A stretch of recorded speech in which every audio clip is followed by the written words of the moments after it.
Hello and welcome to the Capitol Report on NTD Television. I'm Steve Lance. The battle for the control of Congress is now in full swing with the primaries over. Here's Melina Wisecup with the last of those primary results and how lawmakers are kicking off their campaigns to win over voters this fall. New Hampshire, analysts predict, is a battleground state for control of the U.S. Senate. Democratic Senator Maggie Hassan easily won her party's nomination and will face Dawn Bolduc this fall. Bolduc is running on a pro-Trump campaign. And a toss-up congressional seat in the state. Republicans are eyeing to flip New Hampshire's 1st district from blue to red. 25-year-old Caroline Leavitt, who worked as a press secretary assistant under the Trump administration, won the nomination. There's people in Washington on both sides of the aisle right now that have literally been down there longer than I have been alive, clinging to power. Our government needs to be shaken up. She'll face current Democrat Representative Chris Pappas in November. These were the last of the primary races, and now lawmakers are in full campaign mode. On Capitol Hill today, both sides trying to make their case for why voters should turn out to support their party this fall. Extreme MAGA Republicans are trying to take away your freedom to make your own reproductive health care decisions. And this extreme MAGA label is being used over and over again from Democrats at all levels. Of course, Senate Leader Chuck Schumer, we hear this repeatedly from him on the Senate floor. And we remember those headlines last week where President Biden strongly pushed this rhetoric. So we can see how Democrats are hopeful that by using this rhetoric and painting Republicans as the party of extreme policies, they're hopeful this will help them in the elections this fall. Now, we asked Republican Whip Steve Scalise their response to this and how they plan to counter this label and separate themselves from it. Here's what he told us. Yeah, the country's tired of all the divisiveness. I think both sides, Republicans and Democrats, universally panned Joe Biden's negative speech that he held out in front of Independence Hall with the red lighting and the anger and the fury that he had. People are tired of that kind of divisiveness. Republicans hammered what they called Democrats' inability to tackle inflation, saying they have a plan. Scalise, when asked, did not specifically outline what that plan is. Historically, the president's party loses seats during the first midterm cycle of the administration. But House Speaker Pelosi is keeping a rosy outlook for Democrats' chances of holding power. And so we're pretty excited about the prospects. Midterm elections are just 8 weeks away. The House will leave D.C. in a few short weeks to hit the campaign trails all the way up until Election Day. Reporting in Washington, D.C., Melina Wisecup, NTD News. MyPillow CEO Mike Lindell has been targeted by the FBI. Lindell said that the FBI seized his phone on Tuesday after their 3 cars surrounded him at a Hardee's drive-thru in Minnesota.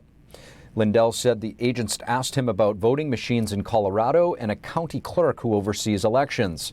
The MyPillow CEO said he told the agents he relies on his phone to run 5 companies and that his hearing device is connected to the phone. Lindell handed over the phone after calling his lawyer. He said he was not given a chance to back up the contents before the FBI took it. Lindell has been an advocate for election integrity and vocal about allegations of widespread election fraud in the 2020 election. In light of the news from Mike Lindell and recent reports of a Chinese spy at Twitter, we have Jason Miller, the CEO of Gettr. He was also a senior advisor for former President Trump. Jason Miller, thank you so much for joining us on the Capitol Report. Thanks for having me. Jason, former Twitter security chief, now whistleblower Peter Zatko made some pretty astonishing revelations on the Hill yesterday. He alleges that Twitter knowingly allowed a Chinese spy to work at the company. As CEO of a social media company yourself, what do you make of it, and would you think there are some type of best practices in place for these type of situations? Yeah, very troubling revelations from the whistleblower testimony on Capitol Hill yesterday.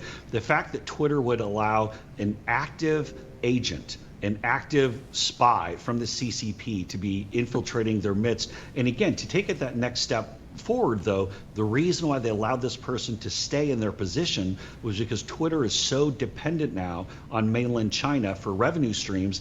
They didn't want to upset, they don't currently want to upset the CCP. Now, if I'm Republicans on Capitol Hill, or Democrats should be doing as well. Mark Warner has actually been pretty good on this, the Democrat from Virginia.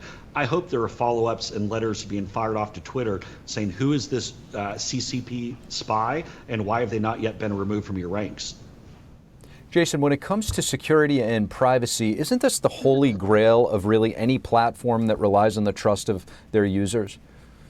Well, it really is, because you're making that pact with your users that you will protect their information, that they will have a safe environment for which to operate from.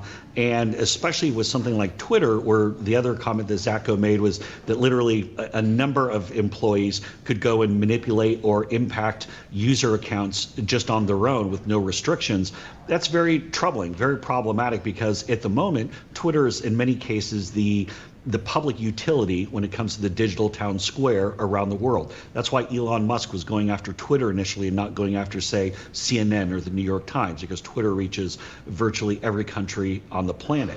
And I think that this is part of the reason why we launched Gettr, is to put some competition into that, to decentralize some of these free speech rights, to make sure that not all of our communications are being held by a company as troubled as Twitter.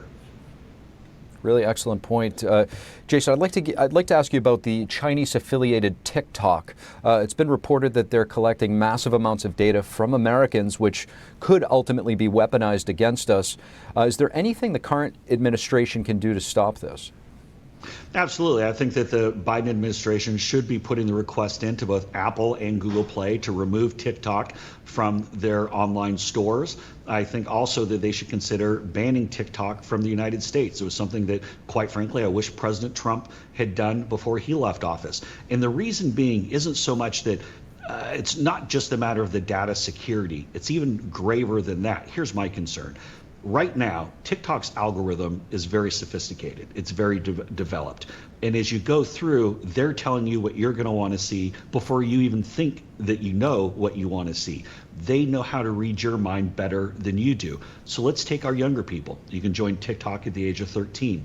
Think about our 13-year-olds today as they become 23, 33, 43.